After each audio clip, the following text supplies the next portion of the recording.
Hello এবার welcome back to another video. তাদের কথা হলো জমলায় জীবন্ত ভানু বলে ছবিটাকে নিয়ে। এই ছবিটা মূলত আমি পজিটিভ নেগেটিভ দিক নিয়ে কথা বলার আগে স্টোরিটা নিয়ে একটুখানি কথা বলে থাকি সম্ভবত, কিন্তু এই স্টোরিটা নিয়ে বিশেষত কিছু কিছু কথা বলার নেই। এখানে অম্বরীশ ভট্টাচার্য তার সাথে ভানু ব্যানার্জি দেখা হচ্ছে, এবং সেটা কোথায় দেখা হচ্ছে, কিভাবে দেখা হচ্ছে, এর বেশি জানতে হলে তোমাদেরকে সিনেমা হলে গিয়ে সিনেমাটা দেখতে হবে। এই সিনেমার মূল পজিটিভ নেগেটিভ দিক নিয়ে কথা বলবো। সিনেমার মূল পজিটিভ দিক হচ্ছে, প্রথম, এই সিনেমাতে শুধুমাত্র একটাই জিনিস ভালো লেগেছে আমার, সেটা হচ্ছে যে এখানেতে যে কনসেপ্টটার মধ্যে ভানু গোয়েন্দাকে, মানে ভানু গোয়েন্দা না, ভানু ব্যানার্জিকে ফিরিয়ে আনা হয়। তো সেই ফিরিয়ে আনার যে কনসেপ্টটা, সেটা আমার বেশ ভালো লাগে।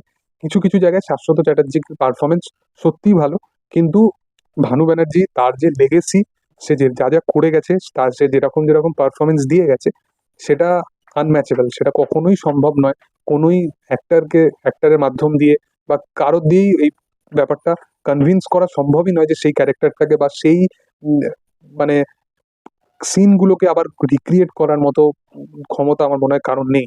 তো সেই জন্য আমি এর থেকে বেশি কিছু পজিটিভ পয়েন্ট কিন্তু খুঁজে পাইনি এই ছবিটার মধ্যে। এই ছবির নেগেটিভ পয়েন্ট নিয়ে মূলত কথা বলতে চাই।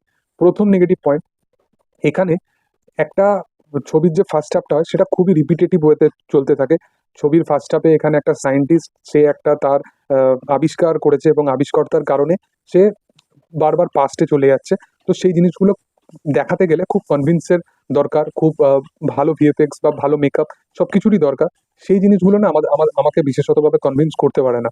এর সাথে সাথে প্রত্যেকটা টাইম লাইনে তারা যখন যাচ্ছে, তো তারই কিছু সিন রিক্রিয়েট হচ্ছে। তো তার সিনগুলো যখন রিক্রিয়েট হচ্ছে, তো তার ক্যারেক্টারটার মধ্যে কোনো চেঞ্জেস বা তার যে বডি ট্রান্সফরমেশনের মধ্যে যে খুব যে বিশালভাবে খাটা হয়েছে, সেইগুলো একদমই করা হয়নি। তো সেই কারণে কোথাও গিয়ে ওই কনভিন্সিং ব্যাপারটা একদমই লাগছে না। বিশেষ করে আমি একটা ছোট্ট একটা উদাহরণ দিতে চাই। 74 একটা এমন একটা সিন আছে, যে সিনটা অনেকে বুঝেই গেছে, যে যখন সুচিত্রা সেনের বাড়িতে ভানু ব্যানার্জি যাবে এবং মালপোয়া খেতে যাবে। এটা একটা আইকনিক সিন, এবং এই সিনটা আমার মনে হয় যে পরিচালকের প্রথম কাজই ছিল এটা, যে এই সিনটাতে অ্যাটলিস্ট হাত না দেওয়া, কারণ এটা প্রচুর একটা আইকনিক সিন ছিল। এবং এই সিনটাকে যখন তারা রিক্রিয়েট করে, এতটাই বাজে লাগে সেই সিনটা। মানে দুটো সিনকে যদি একসাথে বসানো যায়, খুবই খারাপ, খুবই খারাপ, মানে এর থেকে খারাপ কিছু হতে পারে না। এটা একটা ব্যাপার। সেকেন্ড হচ্ছে, যে জিনিসটাকে বারবার তারা রিক্রিয়েট করছে, তারা এই যে জমলায় জীবন্ত মানুষের যে থিওরিটা, সেটাকে তারা যে তুলে ধরার চেষ্টা করেছে বারবার, সেই জিনিসটার মধ্যেও যে ভানু ব্যানার্জির যে প্রেজেন্সটা, সেটা আমরা কখনোই ফিল করতে পারি না। বা কোনো একটা পার্টিকুলার সিনকে যখন রিক্রিয়েট করা হচ্ছে, সেটা দেখে খুবই যে ইমোশন হয়ে যাব বা সেই সিনটাকে দেখে একটা নস্টালজিক ফিল দেবে, সেই জিনিসটা ছবির মধ্যে থ্রু আউট কোথাও মনে হয় না। অ্যাট দ্য এন্ড ছবিটা প্রচন্ড বোর ফিল করতে শুরু করায়, এবং ছবিটা খুবই লজিক্যাল দিকে নিয়ে চলে যায়। তো সেই কারণবশত আমার এই ছবিটা একদমই ভালো লাগে না। তোমাদের আহ, একবার দেখো ছবিটা, যদি পছন্দ বাংলা ছবি, তো অবশ্যই দেখা উচিত আমার মনে হয় একবার। তো দেখতে পারো ছবিটা।